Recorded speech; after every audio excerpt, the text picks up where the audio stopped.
Здравствуйте, дорогие друзья! Я приветствую вас на канале «Жизнь после жизни есть, я знаю», который посвящен доказательствам жизни после смерти и устройству потустороннего мира, куда каждый из нас попадает по завершении своего земного пути, где и воссоединяется с ранее умершими родными и любимыми и продолжает бесконечное путешествие по нашей прекрасной и удивительной Вселенной.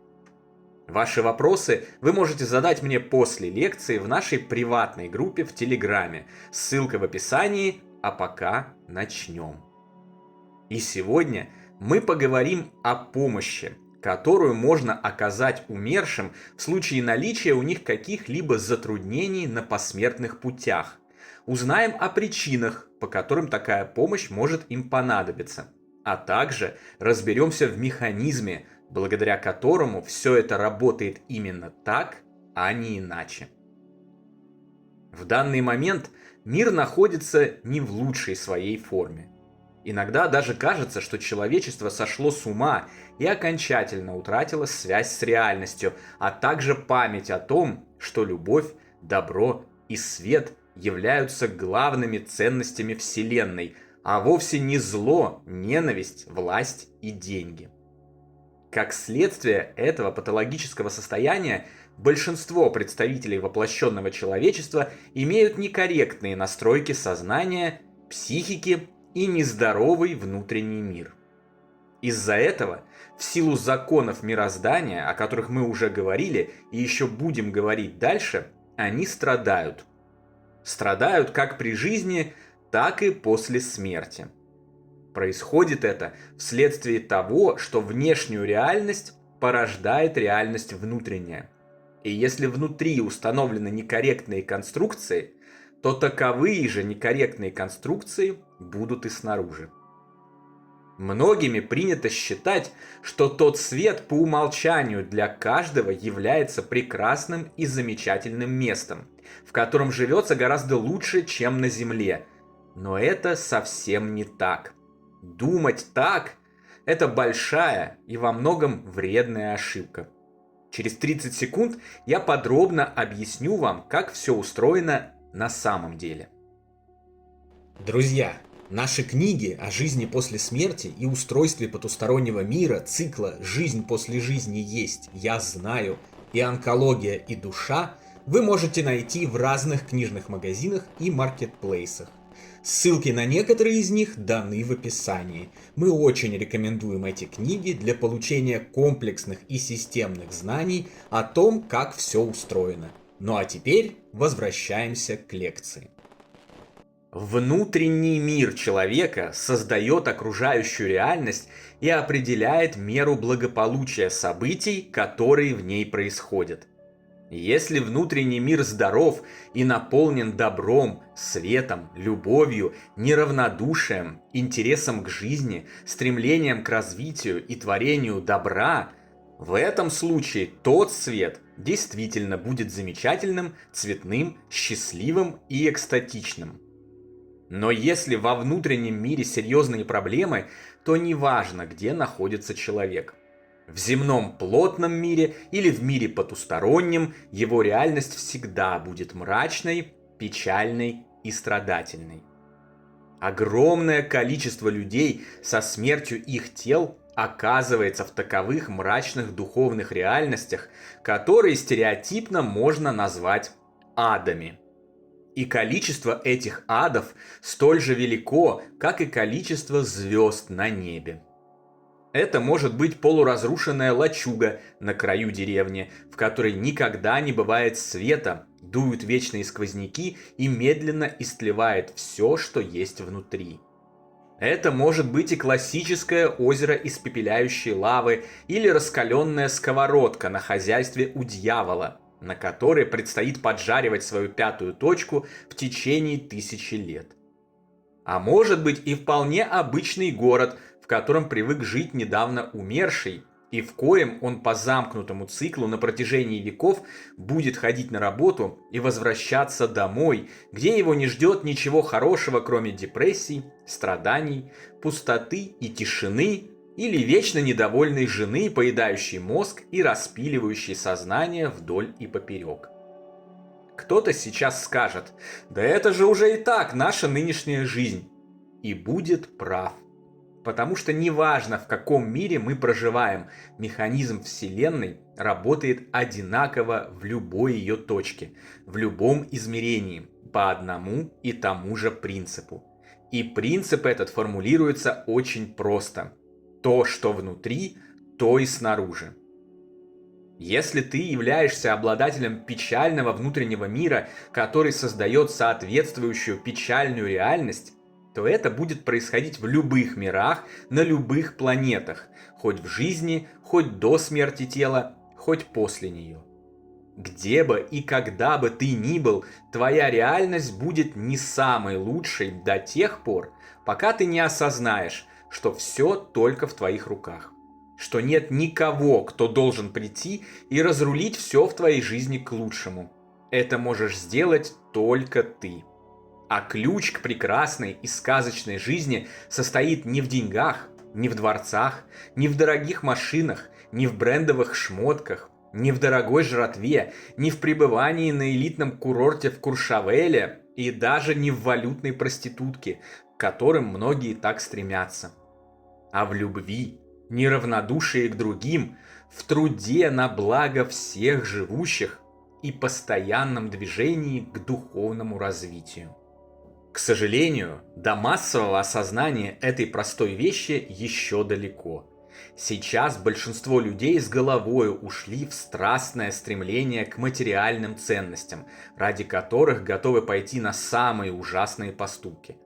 Проживая жизни на таких установках, после смерти они и оказываются в затруднительных положениях, в самых неприятных духовных мирках и реальностях.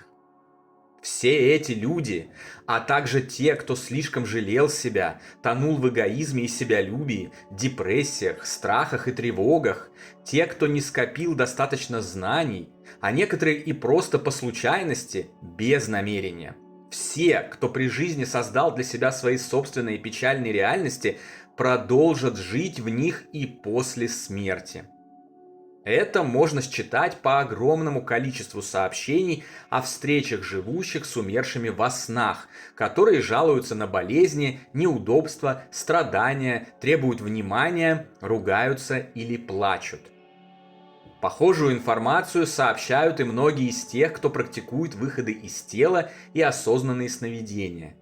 Эту же скорбную картину можно увидеть, используя спиритические инструменты, через которые часто на связь выходят разнообразные маргиналы, матерящиеся словно сапожники и угрожающие живущим всевозможными карами и проклятиями. И все вместе это обобщается и подтверждается в источниках литературы, которые мы рекомендовали вам в приложении к любой нашей книге цикла «Жизнь после жизни есть, я знаю», а также в нашем одноименном телеграм-канале. Потусторонняя реальность переполнена страдающими духами, которые не смогли построить для себя благополучный тот свет и оказались пленниками своих собственных адов. Все эти духи, покинувшие тела, нуждаются в помощи, чтобы преодолеть решетки тюрем, которые они возвели для себя сами и в которых страдают и мучают себя. Как же можно помочь им, и можно ли вообще это сделать? Конечно же можно. И на самом деле это довольно просто организовать, несмотря на то, что многим из вас сейчас и покажется обратное. Ведь вы привыкли считать, что что-то можно сделать только пока биологическое тело еще существует. А вот если его уже нет, то и сделать якобы ничего нельзя. Это огромное и во всех смыслах трагическое заблуждение. Никогда не поздно все изменить к лучшему. Подчеркиваю, никогда не поздно. И даже смерть не является препятствием к этому. Все, что есть в мироздании, связано. Телепатические каналы связи, соединяющие нас, простираются по всей безграничной Вселенной. Чтобы достичь кого-либо, помочь ему и передать что-то хорошее, неважно, живет он в теле или уже покинул его. Достаточно сосредоточиться на образе этого живого существа и мысленно отправить ему всю свою любовь, и поддержку. Эта энергия обязательно долетит до адресата и зажжет в его реальности небольшую лампочку, излучающую свет. Чем больше таких лампочек, тем лучше становится реальность обладателя сознания. Что может быть проще? Просто посылайте умершим свою любовь, и это уже будет работать. Помимо этого, можно призывать на помощь другому представителей духовного мира, ангелов-хранителей, наставников, друзей и даже самого Бога, и благодарить их за оказанную поддержку. Силы света обязательно откликнутся и придут на помощь.